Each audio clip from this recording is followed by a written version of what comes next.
record that.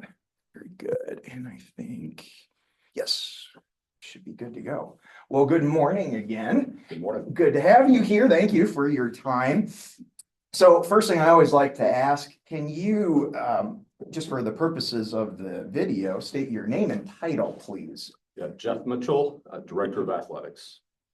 Terrific. And I was looking into your background. I saw your alma mater is Millsaps College, Jackson, Mississippi, undergrad and MBA. You also had a JD that came from the University of Mississippi. So would you call Mississippi your roots? And if not, where?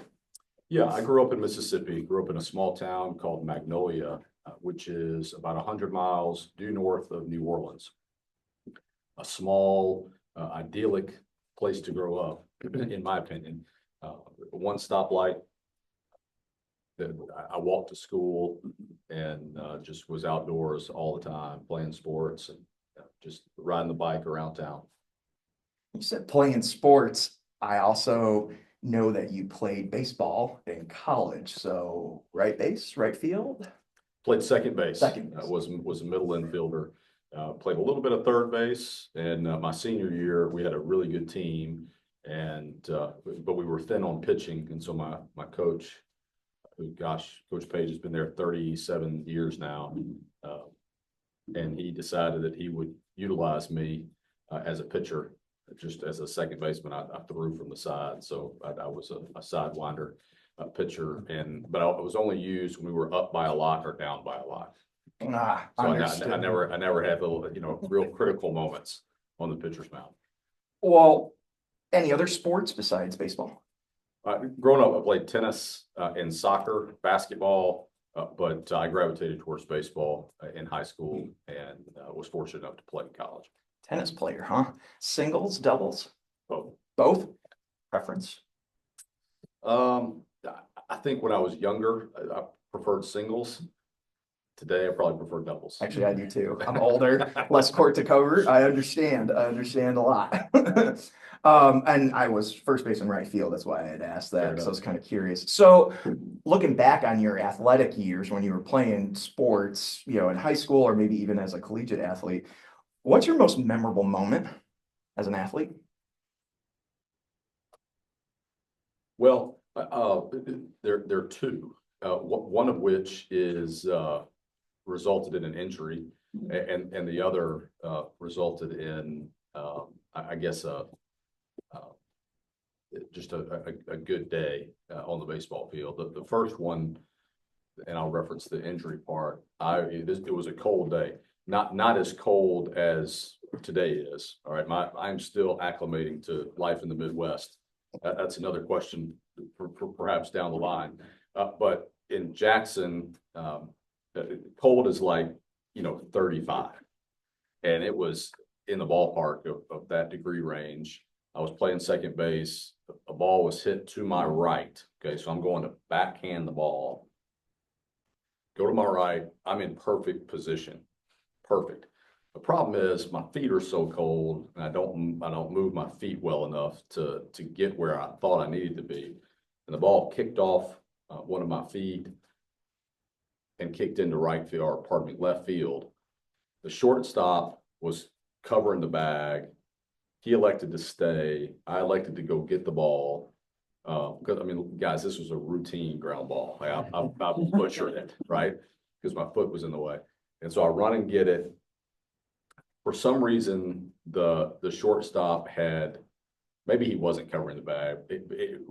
Anyway, when I picked up the ball and I turned to look at second base, presumably to throw the ball, there was nobody there. Okay. And this guy who had hit the ball was running around first. He also saw that nobody was covering second base. And so it was a foot race to go get him. Well, this guy was massive. Okay. And he got 10 feet away from the bag. He dives into the bag. I'm 10 feet away from the bag. I dive towards him to tag him. And when we collided, okay, on the ground, who do you think won? It wasn't me. So, and not only did now, if I'd have held on to the ball, he probably would have been out, but I didn't even hold on to the ball. So I booted the ball, and then I couldn't get the out. But the problem was I was lying face down, cold and in pain because of how we had connected. So it was, and wrenched my back pretty good. I had to come out of the game. It was terrible. But that was, I remember that moment. I think I was a sophomore. So it was one of those moments where I'm like, all right, this is real. Okay. I'm playing, and there are consequences sometimes to participating in college athletics. The more fun story was in my senior year, and then having one of these games where you can do nothing wrong. You make every play that comes to you, diving plays, turning double plays on a bad toss to you, and you're able to get out of the way of the runner, make the good toss at the plate. You can't get out. Base hit after. I think I went 4 for 4 with like 3 doubles, multiple RBIs, and was just brilliant in the field, if I do say so myself. So that moment we won huge, and again we were on a good team that year. My senior year, I didn't have to pitch, so it was a perfect day at the ballpark. Those stick out to me just in terms of games. I won a conference championship as a coach the following year, or 2 years after that, after my senior year when I was still working at Millsaps, which was a memorable moment, just seeing it from another angle. And that was a third. I know I only said 2, but that was 3. That's fine. That's fine. So you also coached, as do I. So I'm sure you're aware there's always that ongoing narrative that sports is more than just the win-loss column. Sure. So what would you say in your own experience as an athlete was the biggest takeaway? Incremental progress, which I consider a definition of success. So look, we all want to win. Nobody wants to lose, but that result is an outcome, and you're not going to be perfect. So those days where I booted the ground ball, right? That wasn't a perfect day for me. Did I learn something from it? Did I make progress? In some, or to some degree, certainly. And I think as a coach, even as an administrator, what we're trying to do is just progress, right? Whatever that looks like. And if we do it consistently enough, then we're going to make progress. And so I try to lead my life that way. I try to lead that way, just, in the workplace, at home, in the community. And I think that one of those biggest takeaways was just knowing that you can go out and play your sport and participate. And because most of the time that you are participating in your sport, you're not competing. And so you have to measure how you are progressing by just making, a little bit of progress every day, getting a little bit better, learning something different, perfecting the skill to the extent that that's possible. And if that mindset is there, just growth and development, you got a chance to be successful when it comes to measuring those outcomes against each other, the wins and the losses. Hard question to measure, and it might differ from sport to sport, but how quickly does progress have to happen in an era, in a climate where we're always looking for instant gratification results? Yeah, results do matter. And I know that it may be hard to reconcile those statements where you want to take incremental progress or make incremental progress, but then hear me say the results matter. They do, especially in Division I athletics. So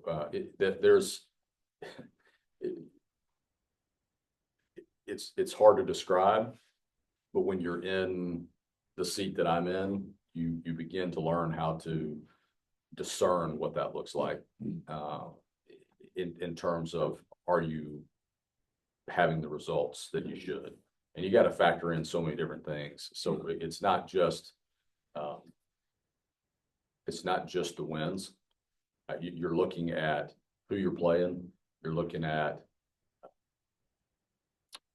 schedules, budgets, recruiting. You're looking at turnover in staff. You're looking at turnover in administration.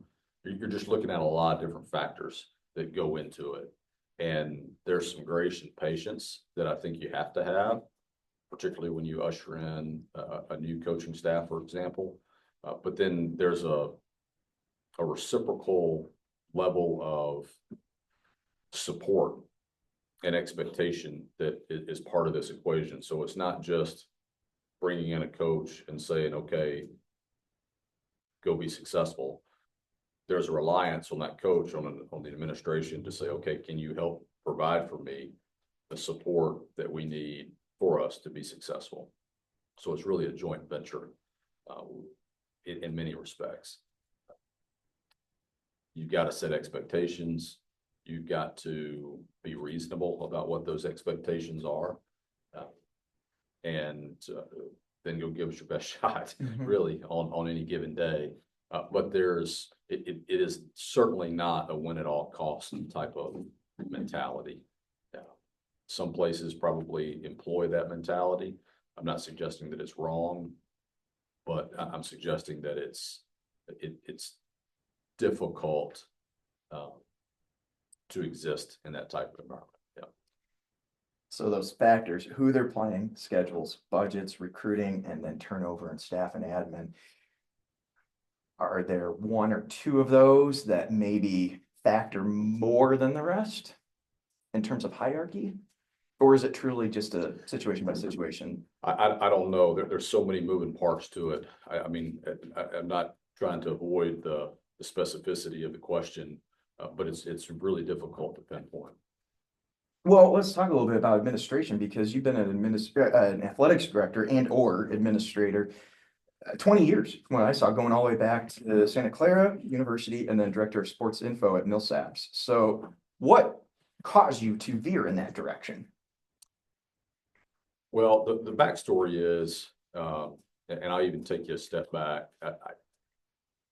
Upon reflection over the years, as I've been asked the question about, hey, how did you get your start? I got my start in high school and didn't know it when I was the manager for our football team. The head coach put his arm around me. We were leaving church one Sunday and said, I need to go. I was going in the 9th grade. He said, I need you to be a manager for me. And I said, well, coach, I'd be happy to. I don't know what that is, but I'd be happy to do it. And I went that first day, realized that I think I'd been fooled. It was hard. And I didn't, I didn't think that I was going to enjoy it. Went home, had dinner with my family, told my parents, like, I'm out. I'm not doing this. And they said, no, you agreed to it. You're doing it. And I did it for 4 years, went back the next day, and finally just fell into my rhythm, right, over time, and understood that I could make it my own. And how I had kind of led a team of other managers. The coach had kind of tapped me as that leader. And I still didn't realize that I had essentially stepped into athletics administration at that point. But to get to college, of course, I'm playing baseball, but I was the recipient of an email. I guess a lot of people on campus were. By the way, this was my first email address in the fall of 1997. Okay, you guys have grown up. You were born with email addresses. Okay, I didn't get one until I was 18, and I get this email, and I was so excited to get it. And it was, hey, we need help in the media relations office. And what did I do? I didn't trust responding to it. So I just got out of my dorm room, ran across campus, went to the sports information office and said, hey, I'm here. I'm willing to help. As long as it didn't conflict with baseball, I'm in. So I started working as a freshman, covering games, did a lot of public address announcing, volleyball, baseball, or not baseball, football, basketball, and just kind of became the guy or the student that was working in the media relations office. That turned into a full-time job after graduation. I was going to law school, but decided to defer. The college president stopped me right before graduation saying, hey, you're going to get a job offer. I don't know if you know that. And I said, well, I don't know that. But sure enough, he was right. Got a job offer from the athletic director. You're going to run media relations. You're going to have a chance to go to business school. And so that moment kind of defined my career trajectory as well. Because I did defer law school, did decide to go to MBA school, did decide to run our media relations office. coached too. There was a period of a couple of years there, guys, where I did not have a life. And I just worked like constantly, which is not necessarily healthy, but I didn't have a family and I was enjoying what I was doing. So you just kind of go full speed ahead. But then I did decide that I wanted to go to law school. I was getting feedback from people that I respected saying, look, leaders in higher ed, leaders in athletics, they're going to have business backgrounds, they're going to have law backgrounds, or both. And I said, well, I'm about to lick this MBA. I might as well go to law school. So went to Ole Miss for law school. I was there during the Eli Manning years. You guys are probably not old enough to remember a lot of Eli's heroics in the NFL, but he was fun to watch in college too. And it was a fun time to be at Ole Miss. And I got to be around, football and basketball during that time. And so by this time I'm hooked, right? And what I didn't realize is that my life was going to be changed by getting married and moving to the West Coast. My fiance was already living in the Bay Area of California. She wanted 5 years in the Silicon Valley. She's in high tech. She had 3. We were doing this long distance deal. We dated in college and went to Splitsville for a little while and rekindled. But I said, yeah, I'll give you 2. I can live in the Bay Area for 2 years. So I knocked on doors in the Bay Area, Stanford, Santa Clara, San Francisco, St. Mary's, San Jose State. I mean, all those institutions in the Bay Area. And the only one that offered me anything was Santa Clara. And I had a chance to volunteer. So I've got an MBA. I've got a legitimate working experience, a law degree, and all I can get is this volunteer job. And I took it. And then this 2-year commitment that I'd given my wife turned into 13 years living in the Bay Area. And I worked at Santa Clara, for that period of time. Obviously got a full-time job and then just continued to progress and advance at the institution. So that's I've fallen into this narrative of telling the story. I think I've answered the question. Oh, yeah. There may be an extended. Well, something you said that I wasn't planning to ask. Yeah. Okay, go back to Eli Manning for a second. I was laughing, smiling because I'm remembering, as I'm sure you do, let's see, Super Bowl, Patriots, yeah. David Tyree, oh, yeah. The helmet catch. Yeah, that was that one lives in legend. Yep. But okay, when you mentioned Eli was fun to watch in college, yep. How so? Do you have a specific anecdote from your time observing or working with him? Well, you knew he was, when you see a player that is going to go play professionally, is kind of a celebrated deal. I mean, he was larger than life on campus. He was just your regular guy in the locker room, and but larger than life, just everywhere he went. But when you play football, I mean, it's different. Like, some of you guys will appreciate this. When you watch a professional baseball player take batting practice, like the really good hitters, the ball sounds different, when it comes off the bat. Like, there's a really distinguishing sound when, like, Albert Pujols was out again. This is guy. You guys remember Albert Pujols? He just retired a couple years ago. I'm a huge Cardinals fan, so that's why I like him. When that dude hits, the ball makes a different sound coming off the bat, right? Same thing, weird way, when you have a really good quarterback, a really good wide receiver. It just, the ball is released differently, right? It spins differently.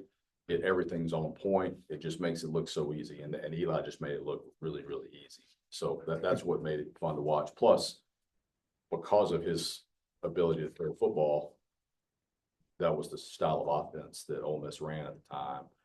And so the games were fun to watch too, particularly his senior year. So you got some longevity, some bandwidth here.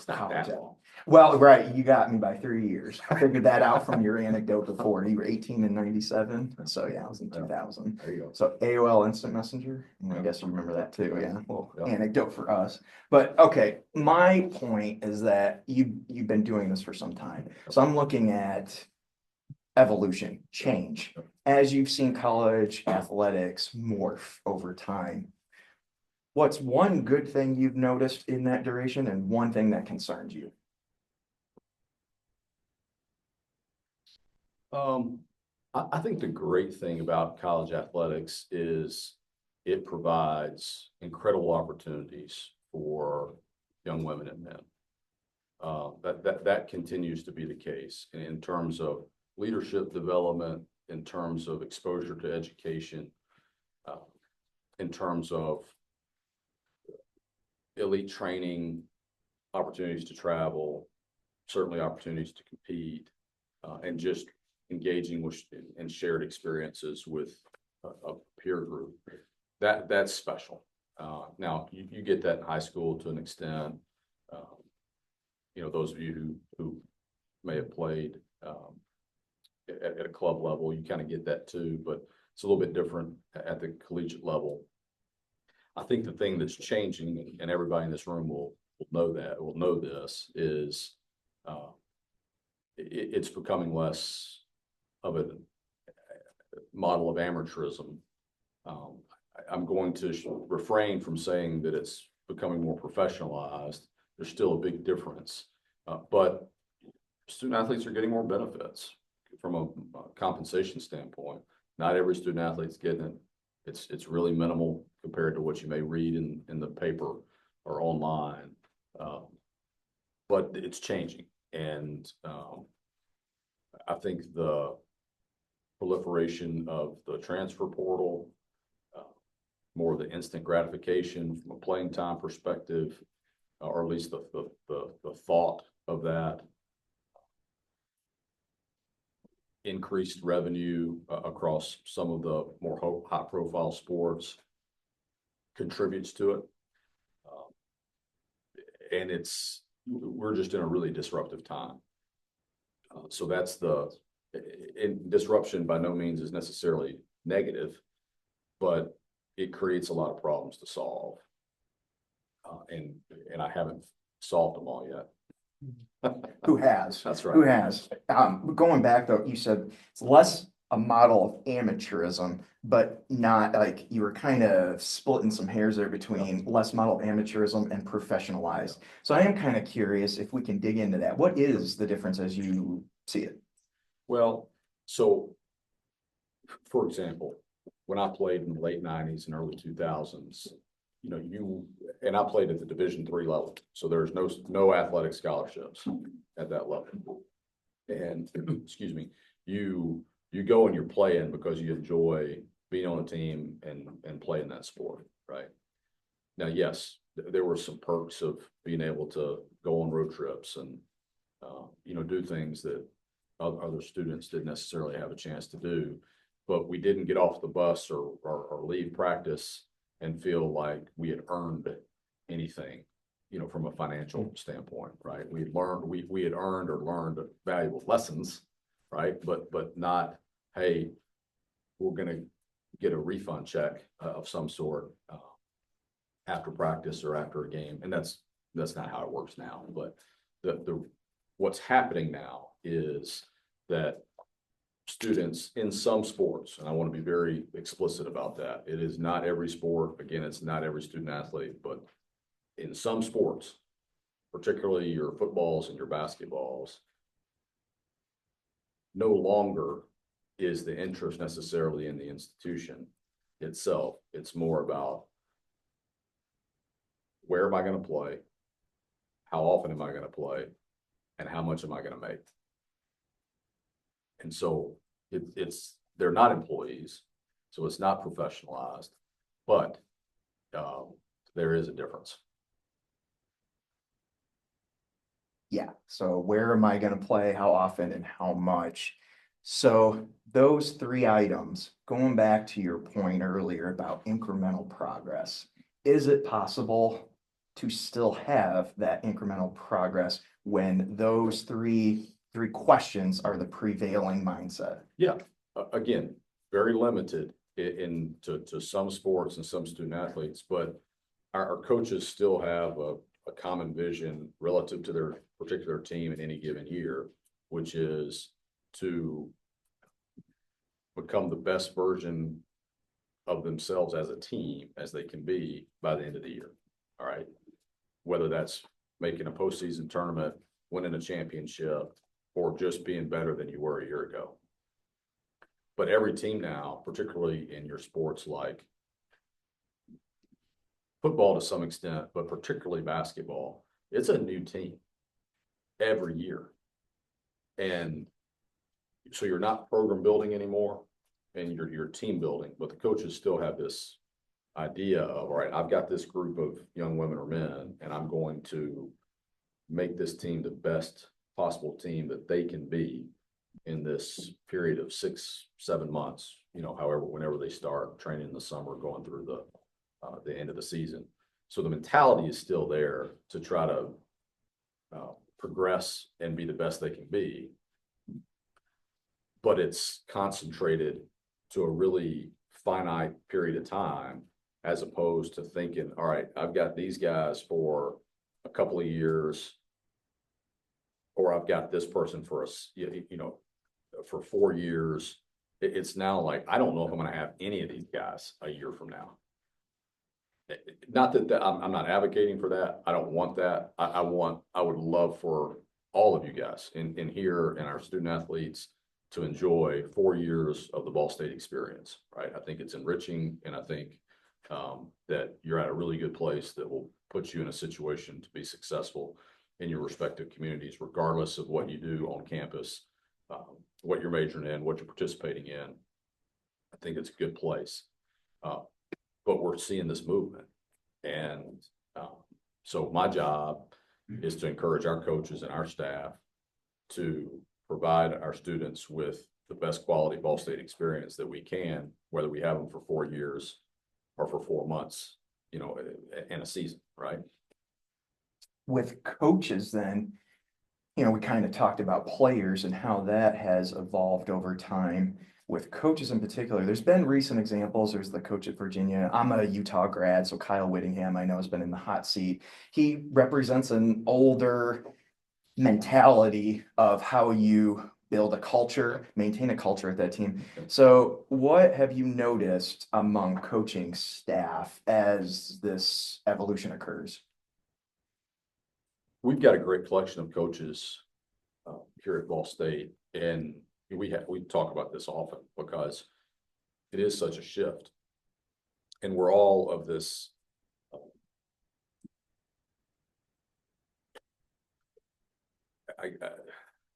era, I guess, where if we participated in college, I mean, and all of our coaches did, for the most part, they have it's a blend of this old school mentality, but the ability to adjust to the new realities that are facing us. And I'm the same way. So if we want to dig our heels in and say, no, we're not doing any of this, we're not going to make adjustments, we're not going to conform to the changing realities, then we're going to get left behind. So we don't necessarily have to like it, these changes, but we have to understand that the world is changing, and that the higher ed's changing, intercollegiate athletics is changing. And so what we have to do is control what we can and embrace opportunities that will help make Ball State better. And if that's our focus, then we can have more fun with adjusting to these changes. Look, we're a moderately resourced athletic department. And I hate to use the difference between the Power Five and the Group of Five, because it's still at our level, the highest level of intercollegiate athletics at the FBS, but there is a difference. And I can't control what Ohio State is doing with a $250 million budget, but I can control what we're doing with a substantially lower budget. And that's kind of the message that I'm giving to our department is, look, you guys, we've got 19 programs. You guys control what you can within your program. And then let's work together to make adjustments. As you're hearing things from your counterparts across the country, as I'm in my AD meetings, and we're adjusting to things in the Mid-American Conference and it's just so fluid. But we have an obligation to take advantage of the resources we have entrusted to us and try to make Ball State better. Have you noticed among the fan base any change as far as influence from this evolution that keeps occurring? Like most places, we have an aging fan base. They love seeing students come in as a freshman and then go through the growth process and then graduate, right? I think you poll most fan bases at any level, and they'll tell you that's what they enjoy most. The challenge now is for a lot of our teams, those rosters are turning over year. And so they don't know who's on the team. So they come out to the first game of the year and they're curious about, well, who's on the team this year? I think some people are becoming more and more concerned about that. However, I've had a lot of conversations recently about long-standing season ticket holders here that are asking more and more probative questions about NIL and the transfer portal. They don't like it, but they're now beginning to ask more questions about name, image, and likeness. You know, some of these benefits that are coming now to our student athletes, and that's to me is a good sign that they're at least open to learning more about the new way of doing things. Because look, just as much as it is an opportunity for us to develop students, we have, particularly in a college town, we have really the responsibility to provide an entertainment option to people of our community. And in my opinion, there's not a lot of opportunities that are more entertaining than going to watch a college ball game, whatever that looks like. And our fans enjoy, particularly when it's cold, enjoy coming to watch basketball or gymnastics or volleyball, whatever the case may be. And they're still showing up. I'd like more of them to show up, but they're still showing up and they're starting to ask questions. So that's a good sign. I'm not so sure that if you poll them that everybody's really in favor of everything that's happening. You ask the coaches, you ask administrators, we're going to say the same thing. We're not in favor of a lot of these things that are happening, but they are. And so back to an earlier statement that I made, we can either make an adjustment and try to figure some things out, or we can dig our heels in and get left behind. What types of questions are they asking about NIL? They just want to know more. So explain to me again, what is name, image, and likeness, and how can they get more money? Do they have to do something in order to get it? Or can they just get paid? And the answer is it's all the above right now. Not to get into the weeds too much, we're going to learn a lot when there's this big lawsuit that is really going to dictate how we behave in the coming probably decade. And that judgment is supposed to be rendered sometime in April. But it's going to completely shift how we do business. And so we're preparing for that. And a lot of that is being able to, you guys probably read about the phrase revenue share, and everybody's struggling with what that looks like because everybody builds a budget right now based on different sources of revenue and what your expenses are like. And at the end of the day, it really should balance out. You've got some departments that are self-sustaining, so they don't require any subsidy from the institution.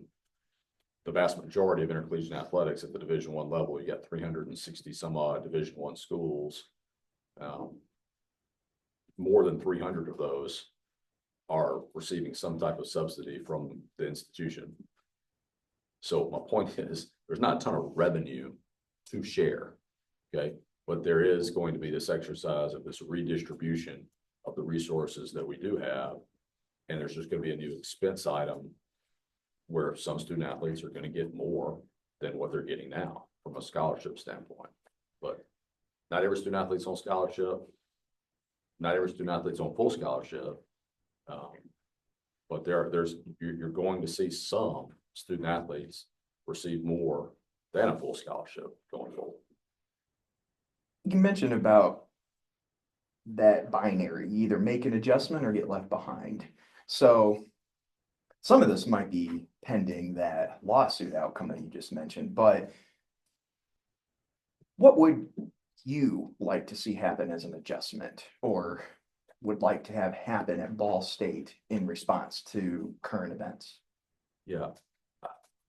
So what bothers me the most, or what will concern me the most, is if we completely break away from the academy.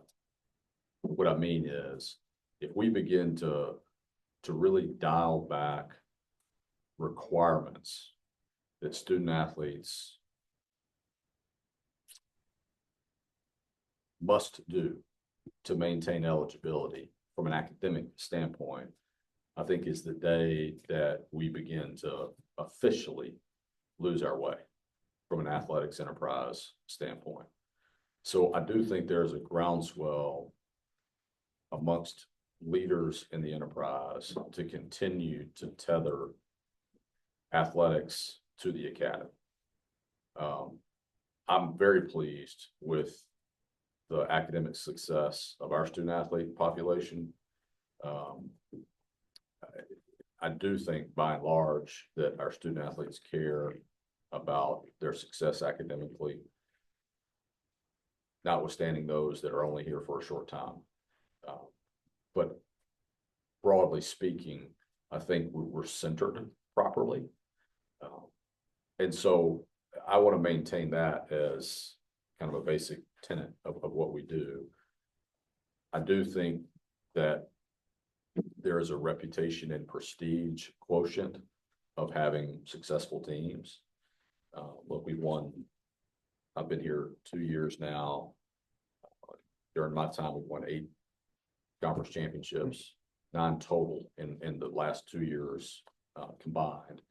But I mean, we're successful. We're winning. We've got a couple of sports where we need to be better because it brings more reputation and prestige to the place. So we're trying to do some things to help in that regard. But we can't lose the connection to the academic side, and we have to do some things differently to be more competitive on the athletics front. What would that look like? What would be different?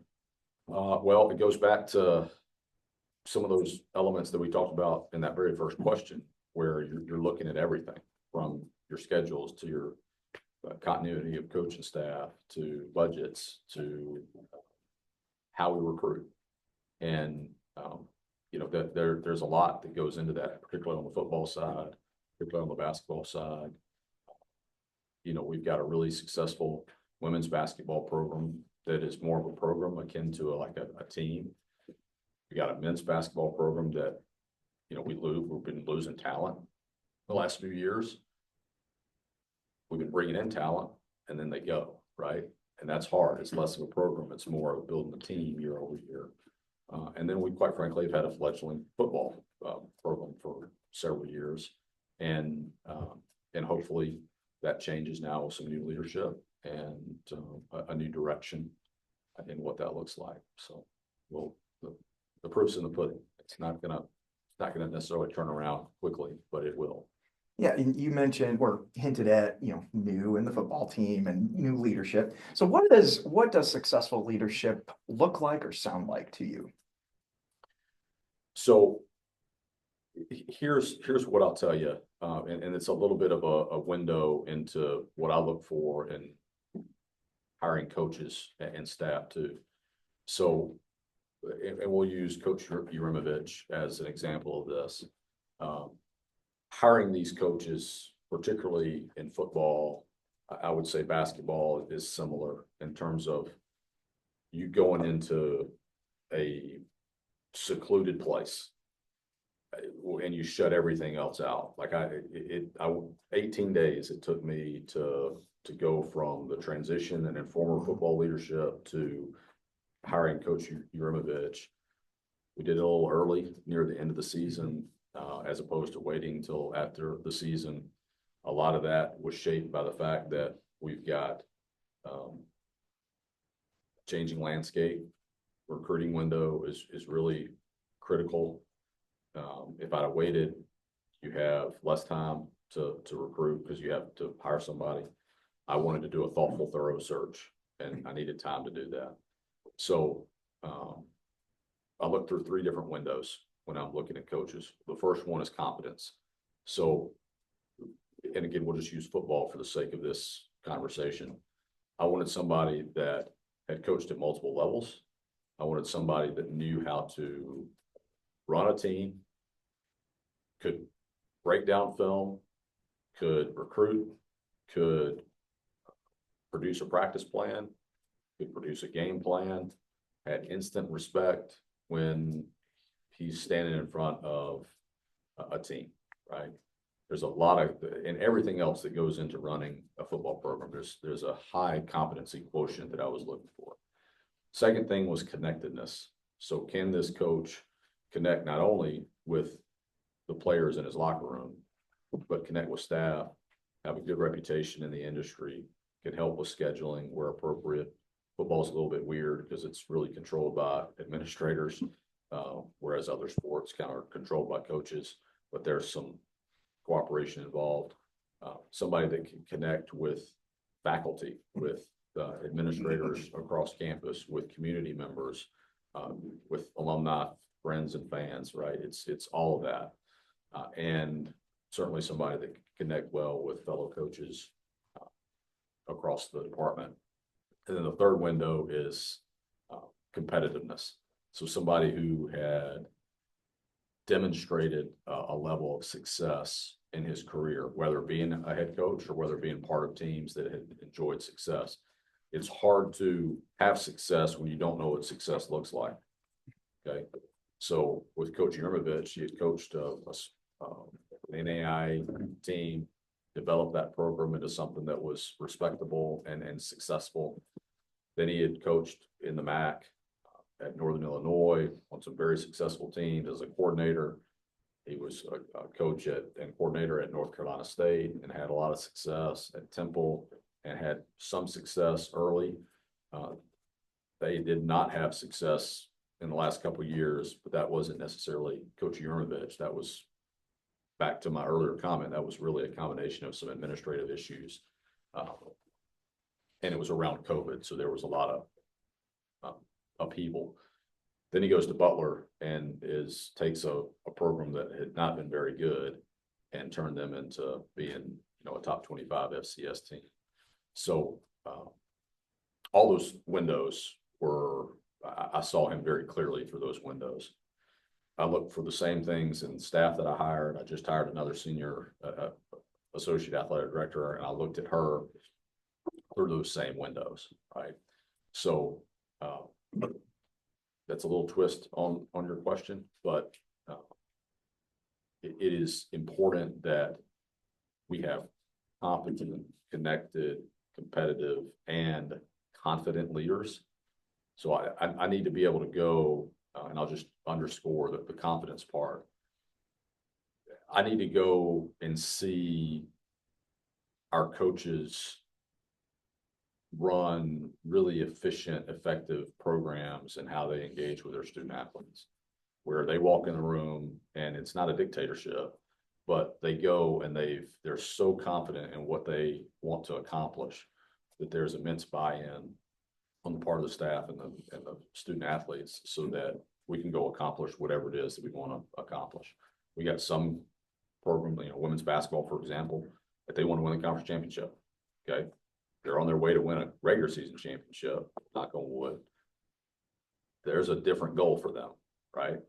Whereas right now, men's basketball, for example, we're trying to make the conference tournament, right? Football would be, let's go to a bowl game for the first time since 2020. And our other sports, we got some that want to win a championship and are capable of it, and others hey, let's put ourselves in a situation to be top three, right? But our teams are going to benefit from that level of confidence that our coaches possess. And those coaches need to know that I support them. So I have to project that as well. And there's no relationship in our building that's more important to me than the relationship that I have with our head coaches. Does that make sense? So, I do have another question or Sure. two for you, but I'm gonna hold on that. I did want to tell you though, so you're very consistent because I had from October when we last met, I had that competitiveness, confidence, connected.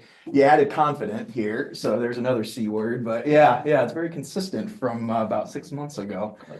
It's not, I don't make this stuff up. No, that's good. That's good. That's good. I had proof of that. I have proof of that now. Yeah. Apparently back then I was writing in pink. Today's blue. But anyway, I do have one or two more questions for Dr. Mitchell, but I promised, that I would hold off at about 10:15. So Dakota, go ahead. I have two for you. You're a baseball guy, right? How excited are you for Rich? 10 games away to reach that 1,000 mark. What is your relationship with Rich? That he's a baseball guy. How are you guys connecting? And then that 1,000 career, what is that going to mean for Ball State? Yeah. So great question. I get chills thinking about it. So I've had the good fortune to work with some incredible baseball coaches, not only as a player, but as an administrator too. And if there's one sport where I've been privileged to be around really strong leaders, it's been the sport of baseball. So to go to knowing the reputation of Ball State's baseball program as I was going through this process to be hired here, I was excited about that because I was coming from a really tradition-rich baseball program at Southern Miss. So for me to work with a guy that is on the cusp of winning 1,000 career games, which is an incredible feat. Baseball coaches who are highly successful are always going to win more games because they play more games, right? Does that make sense? Yeah. But Coach Maloney has not won fewer than 30 games in any given season at Ball State. And aside from maybe 2 or 3 at Michigan, he always won 30 or more games at Michigan as well. So that mark of consistency is amazing. It will mean everything to him to hit that milestone. He has such a tremendous relationship with his alumni. There will just be an outpouring of support that I'm not so sure that a coach has seen on this campus. We will certainly celebrate him. And for me to be a part of something like that it's really special. And we have a great relationship. He knows I'm a baseball guy. He was on the hiring committee that was, I guess, in some way responsible for me being here. So we connected immediately on one of my campus visits, and I work to support him every day, and he's just a model of what we try to do within the athletics department. And he's easy to cheer for. His programs are easy to support because they go about things the right way, and they're less encumbered, with some of these changes because they play because they enjoy playing, and Rich has a track record of putting a lot of those guys at the next level, right? And so that's something that we get to trumpet as a reason why you should come play here. That's a great question. Thank you. I'm gonna interject real quick and open the door to someone else in case, okay, because I want to make sure at about 10:30, I'm gonna cut it off so we can talk best practices. So we may come back to you, but Logan, go ahead. Yeah, you already touched on it. Excuse me. Southern Miss before this, the 2022 Supers against Ole Miss. What was that kind of experience like hosting an NCAA tournament that deep into the postseason? Yeah, great question. So I ran that. That was my baby. I got to run. I guess that year we hosted the conference championship. We were still in Conference USA. Is that right? Or am I getting my years confused? 2022. When did I come here? In 2023. So yes, 2022 was the last year in Conference USA. We hosted that conference championship. And then we hosted a regional, and then we hosted a super regional. So my office for 19 of 21 days was at the ballpark. And from like 6 a.m. until late. Those are intense tournaments to run. The interesting thing is it got easier as we progressed. So the conference tournament was 8 teams, regionals 4 teams, and then a super regional is just 2 teams. So it got easier in terms of logistics around hosting a tournament. But you know, I had to put in the bids for them. I had to organize all the teams coming in and be the point person for all these coaches and so forth. Ole Miss ended up winning that super regional, but just an amazing time for the community of Hattiesburg and for that Southern Miss baseball program and really for the state of Mississippi, you know, to have 2 teams in that situation and Ole Miss went on to win the College World Series that year. You're nodding your head, so we're on the same page, which was awesome for the state. But yeah, that's a lot of work. I benefit, or I have benefited from those type of experiences to put me in a position to be here today. But yeah, it's fun. It's a fun job. Sometimes it's a bad business, but it's a fun job. Other questions? Yeah. Well, I wanted to ask about NIL again and all that, because like you talked a lot about it already, but just as far as being a MAC school and at Ball State, like how exactly, I know it's financially, but like how does that look different than a Power 4 or 5 school? How does it look different than bigger schools? What does it look like in relation to the other schools in the MAC? Like how do you operate? Yeah, that we probably ought to teach a class. I mean, We'll talk. You and I. This is it's really complicated. It's hard to answer in a 2-minute response. But it's different. So name, image, and likeness in a nutshell is just benefiting off your name, your image, your likeness. Everybody in this room can benefit off their name, image, and likeness. If you're a student athlete, you couldn't before July 1st, 2021. It was just precluded or prohibited by the NCAA. So for example, during my 4 years of playing baseball, I could not benefit off my name, my image, my likeness. But after I finished playing, I could again. And before I played, I could. So if you want to have your name plastered on McGalliard supporting a local car dealership, you can, right? And you can get paid. You can drive a courtesy vehicle, whatever it is. That was the intent for student athletes to be able to enjoy that benefit. And then we really twisted the idea by the formation of collectives, of people pooling their money and just saying, well, let's just give them we can pay players now. We'll just give it to them. That has completely twisted the scene of name, image, and likeness. And now with institutions being able to essentially provide NIL payments to student athletes, we're still uncertain about what that means. So the idea is that they would just go into the community and be compensated for their name, their image, their likeness. And now it's just a little bit more complicated than that. But that's a surface level answer to a really complicated question. All right, I'll go for one more preference to a new voice, and if no one takes it, then I'll go back to Dakota. So anybody else want one question? Now is your chance. All right, Keenan.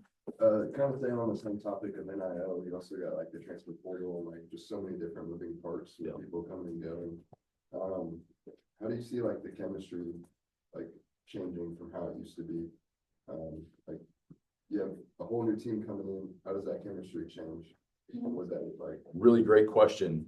You know, if coaches are doing it well, they're going to, because if you think about it, regardless of the transfer portal, very rarely do you have a team that is 100% continuous from the previous season, right?